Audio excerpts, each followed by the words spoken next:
Well, dito. O, Monet, bakit walang update ito? O, paano kung mahahabol ang mga order sa suppliers kung simpleng trabaho hindi natin magawa sa oras? Actually, ma'am, tapos na po yan. Niloloko mo ba ako? Ha? Nagawa na po ni Kuya Mulat yan kanina. Ito po, oh. Pakita ko po sa inyo. Nasa online po ang inventory natin para no need print na po.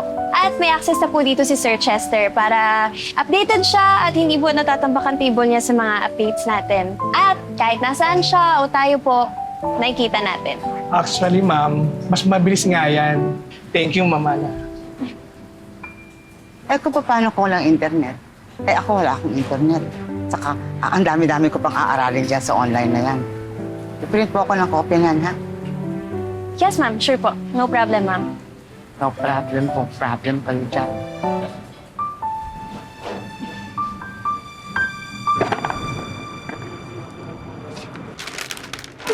Eat well, ma'am. Ako, itong mga batang to, no? Hilig-hilig magpa-deliver ng food. Baon nga kayo, no? Kaya wala kayong ipon, eh. Ma'am naman, nag-crave lang naman po ako at saka wala na po akong time para mag-prepare ng pagkain ko eh. Kaya ito po, nag-order na lang ako. Iba yung walang time sa hindi binibigyan ng time. Since solo living po kasi ako, nakabukod na ako sa parents ko, ako na lang po nandito sa Manila eh. Paano po ba, ma'am? Aba, gumising ka ng maaga tapos magluto ka ng pagkain mo. O kaya, mag-prepare ka ng pagkain mo sa gabi bago ka matulog. Ay, no. I can't. Sleep is important, ma'am. Tsaka totoo naman po eh na wala na akong time. Work-life balance. Try niyo rin po. Alam mo, Ana, nagtatrabaho ka sa restaurant. Kailangan, alam mo ang lasa ng mga binibenta mo. Paano mo mabebenta yung mga produkto kung di mo alam ang lasa? Ngayon pa lang, i-memorize mo na yung mga lasa. Taray! Lunch break pero may training pa rin. Kain ka na nga dyan, ano? Ay, ma'am, may curious question po pala ako. Ano yun? Di ba po mag-retire na kayo? Ano po bang plan nyo? Like, plan nyo po ba mag-travel or manood ng sine since libre na po kayo or... Wala. Wala akong plano. Kumain ka na lang dyan, hindi yung kung ano-ano tinatanong mo.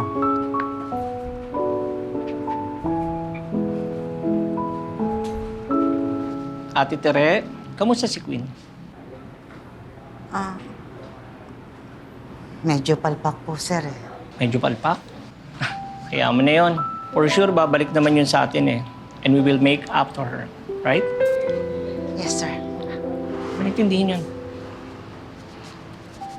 Ay, by the way, Ana, usap tayo mamaya bago ako umuwi. Apo, sir. Sama ko, sir. No need na, Ate Tere.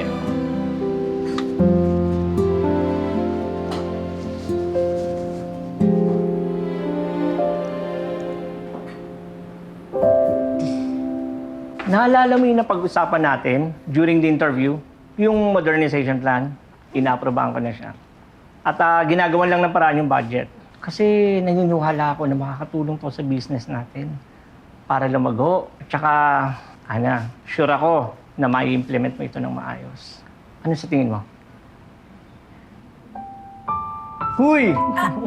Yes, sir! Of course! OMG! Thank you so much po, sir. Let's plan about it.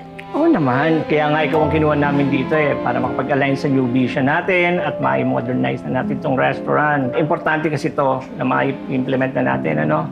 At sobrang thankful ako na pumayag kang mag-onboard sa amin. Sir, ako po dapat ang magpasalamat. Salamat po sa opportunity na to, sir. Sige po, mauna na po ako, sir. Uy, thank you po. gawin natin to, ha? Opo, sir. Gawin natin to. Salamat po, sir. Sige po.